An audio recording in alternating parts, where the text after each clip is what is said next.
Noyabr ayıydı, havalar soyuq keçirdi. Səsli küylü qapı açıldı. İçəri qardaşımla uşaqlar girdi. Oğlanların bayırda oynayırdı.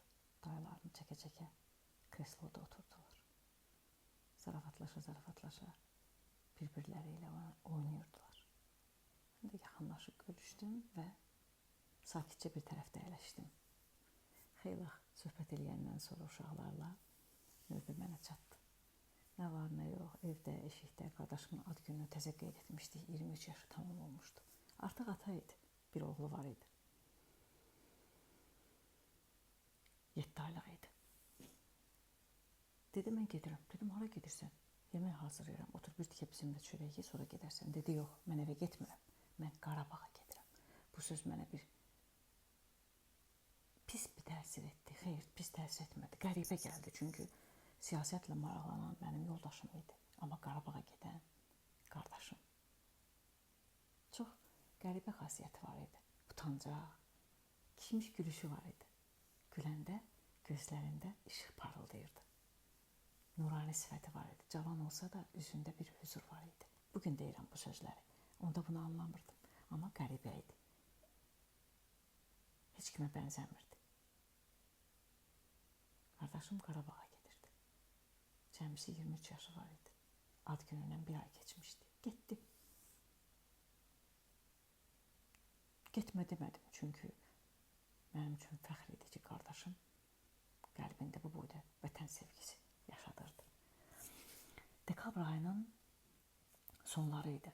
Cavanşir bəyin Xocalıdan çəkdiyi videoda televizor vasitəsilə Aqil Əliyevin dəstəsini gördük. Həmən o 21-lər ki, Bakıdan könüllü surətdə Xocalıya köməyə getmişdilər. Onlar heç kimi qanına qəltan etmək istəmirdilər. Sadəcə olaraq dinc əhalini müdafiə üçün yerli batalyona köməyə getmişdilər. 21 nəfər idilər. Bu 21-lərin taleyi necə qəribə gəldi. Bu videonu görəndən biraz sonra qardaşım məzuniyyətə gəldi. Anamın ad günü idi. Yanvarın 18-i. Anamın ad gününü keçirtdik. Bacım da təzə ailə qurmuşdu. Demək, gülmək, o yan, bu yan. Necə? Belə sadə dillə danışıram ki,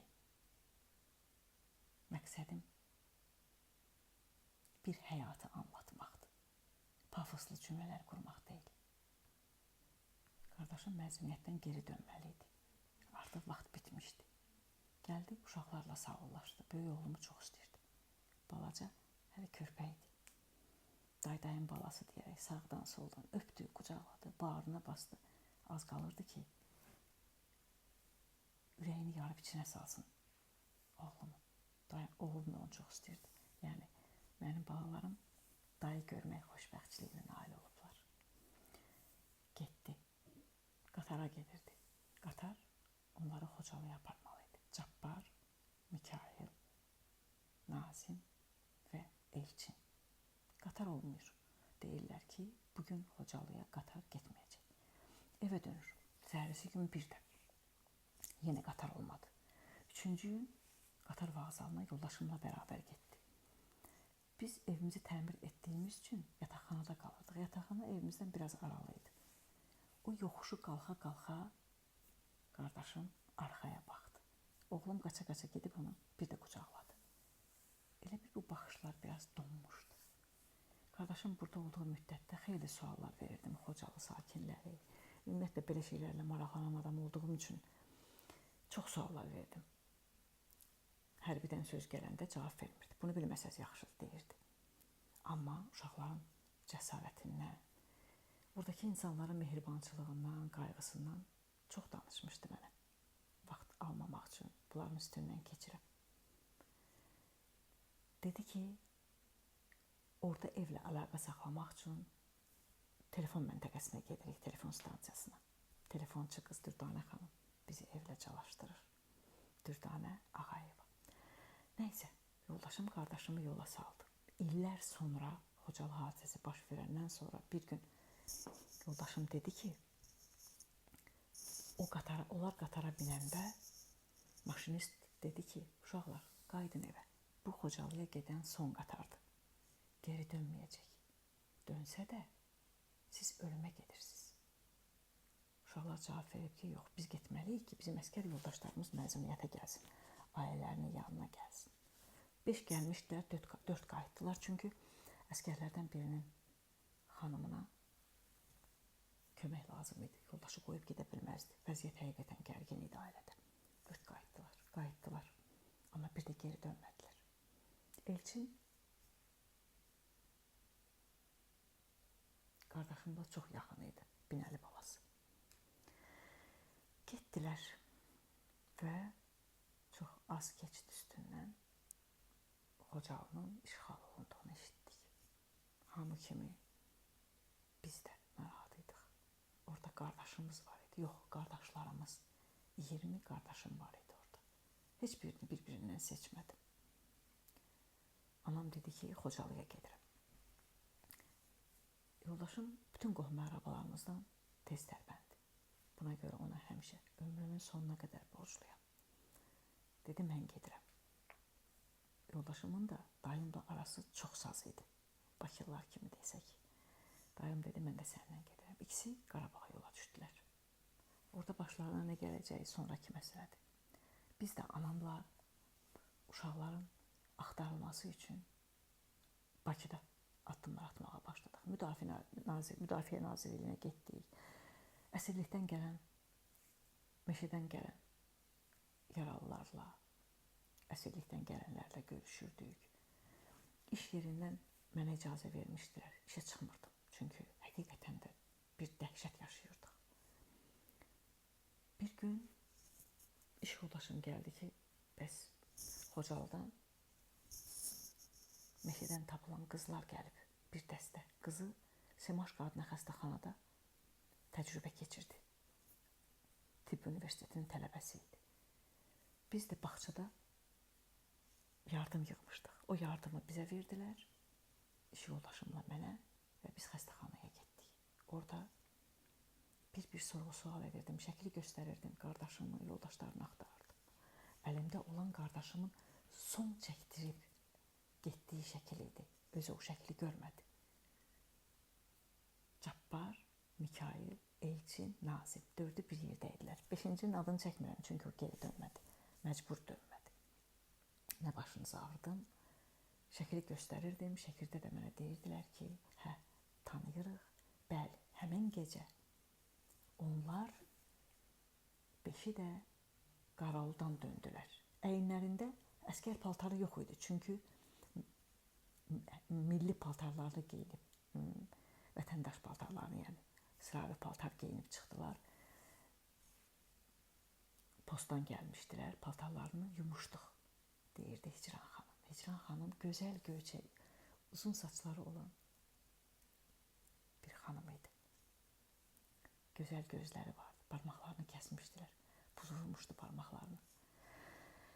Deyirdi ki, qardaşım çox sakit, ara-sıra siqaret çəkən, amma cəsur oğlanıymış. Özü də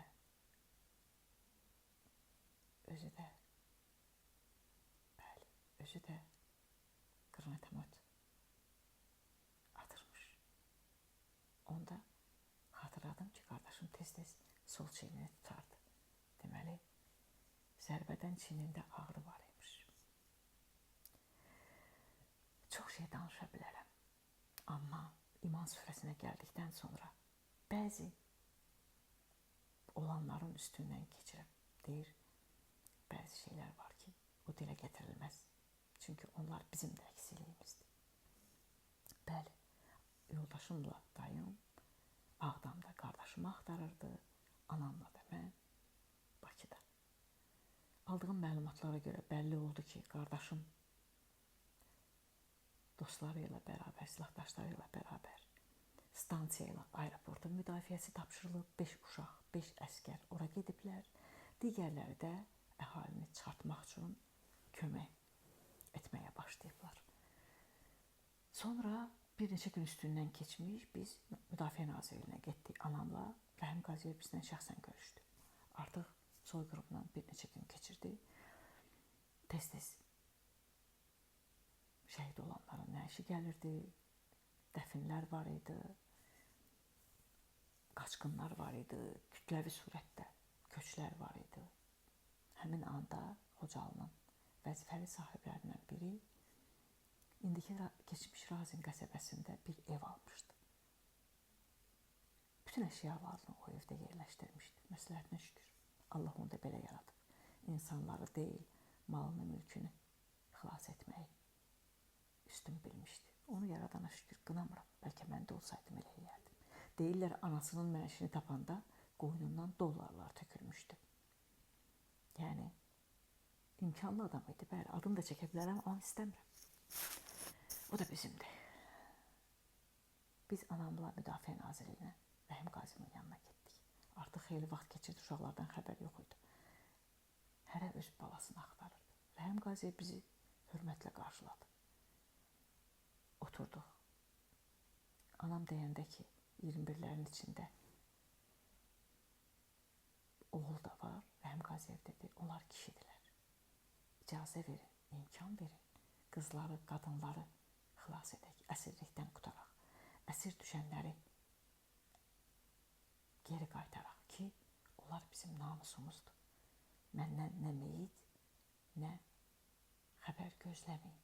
İcazə verin, işimizi görək. Əlbəttə ki, mən onu başa düşürdüm. Amma bir ana üçün bunu eşitmək biraz ağır idi. Anam da bir söz demədi. Rəhim Qaziyev stolun üstündəki korobkadan maşın açarı çıxartdı. Dedi, alın. Bu maşın həyətdədir, götürün, gedin. Məndən nə istəyirsiniz, istəyin. Amma evlad istəməyin. Çünki bugün qız gəlinlərimiz birinci yerdədir. İçəri hündür boylu bir kişi girdi. Rəhim müəllim, vertolyot lazımdır, dedi.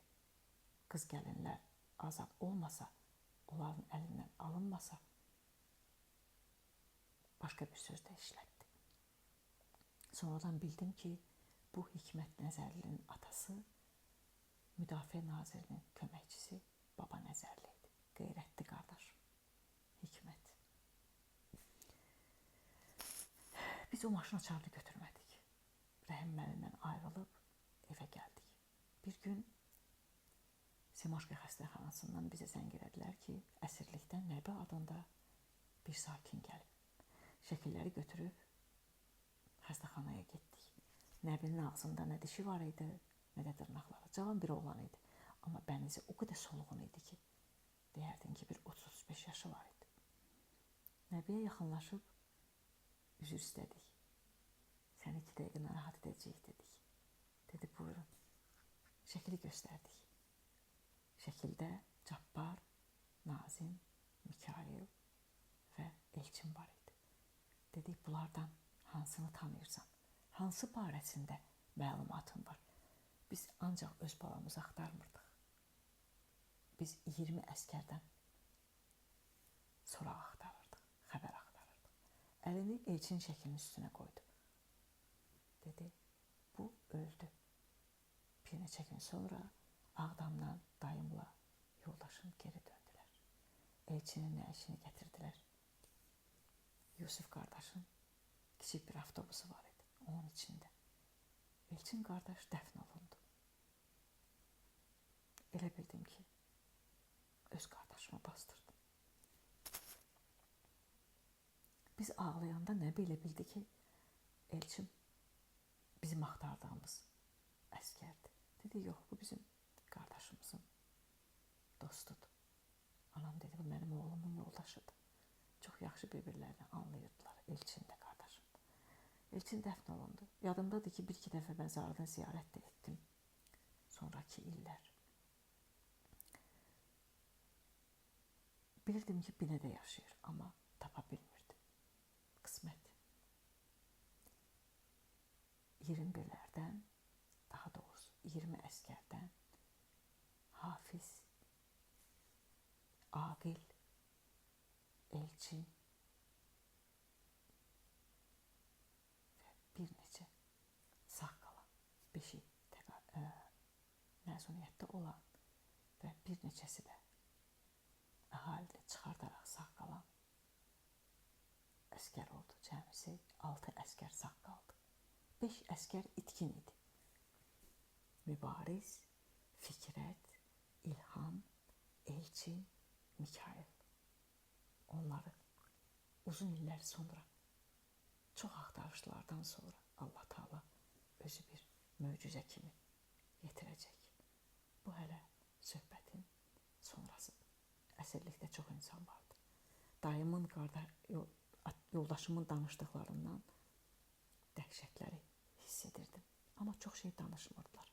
Anam yenidən Ağdama dönmək məqsədi ilə hazırlaşırdı. Yoldaşım onu tək buraxmadı, sağ olsun. Buna görə yoldaşıma həmişə minnətdarım. Anamla bərabər və bacım yoldaşı ilə bərabər onlar Ağdama döndülər. Uzun aylardan sonra əliboş geri qayıtdılar. Orada nələr baş verdi, nələr oldu, bir göydəki Allah bilir. Bir də orada olan insanlar. Baba Nəzərli çox çalışdı, çox vuruşdu. Uşaqlardan yalnız bir xəbər var idi. Onlar buradadır, onları yalnız yanacaqla dəyişə bilərik. Nə Rəhim müəllim, nə Baba Nəzərli yanacaq vermək istəmirdi. Çünki o yanacaq tanklara tökülüb yenidən bizim üzərimizə gələcəkdi.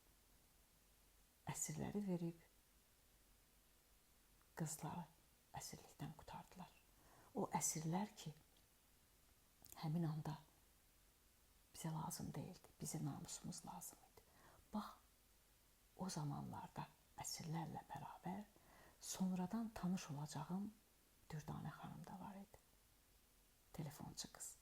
Qardaşımın onun barəsində etdiyi söhbətləri sonradan bir-bir yadıma salacağım. İllər ötdü. Biz illər boyu başımıza qara bağladıq. Bacım da, mən də, anam da. İllər boyu gözümüz gələn əskərlərdəydi. İllər boyu nə vaxtsa qapını döyüb içəri girəcəyini gözlədik. İllər bir-birini əvəz etdi. 5 il idi.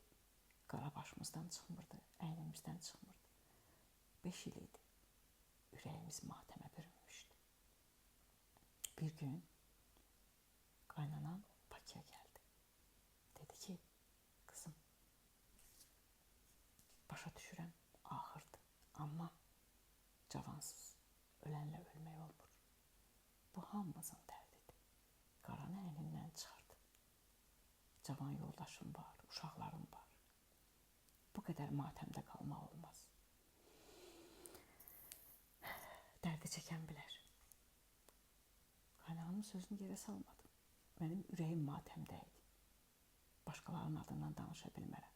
Onlar üçün də belə idi. Amma mən bu danışdıqlarımı yalnız öz adımdan danışıram. Haqqım yalnız buna çatır. Bu matəm bizim evimizdə bir sükuta səbəb olmuşdu. Daha gülmürdük. Daha uşaqlar dayılarını gözləmirdi. Daha onlar bugün dayımın istirahət günüdür, bizi görməyə gələcək demirdi. Mən də o gündən çiyələk meyvəsini, bir də pomidor badımcan dolmasını sevmədim. Qardaşımın sonuncu dəfə bizdə yediyi yemək pomidor badımcan dolması oldu. Və masanın üzərinə yuyub qoyduğum 2 kilo çiyələyi söhbət eləyə demək olar ki, tam yeyib qurtarmışdı. Hər dəfə çiyələk yetişəndə mən o çiyələyə göz yaşıyla baxıram. Çünki o bizim bərabər yediyimiz son meyvə idi. Badımcan dolması bişirəndə kövrəlirəm. O bizim bərabər yediyimiz son yemək idi. Xocalı soyqırımı tarixə qara hərflərlə yazıldı. O yazının içində 5 itkinin adı da var idi. Onlar hələ sonralar, çox sonralar tapılacaq. Ailələrin gözü hələ çox yolda qalacaq. Allah nəsib edərsə, ardını 3-cü söhbətimizdə bərabər, hazırlıqsız, belə qəlbimdən danışıram. bir-bir o günləri yaşayaraq, bircə-bircə o anları yada salaraq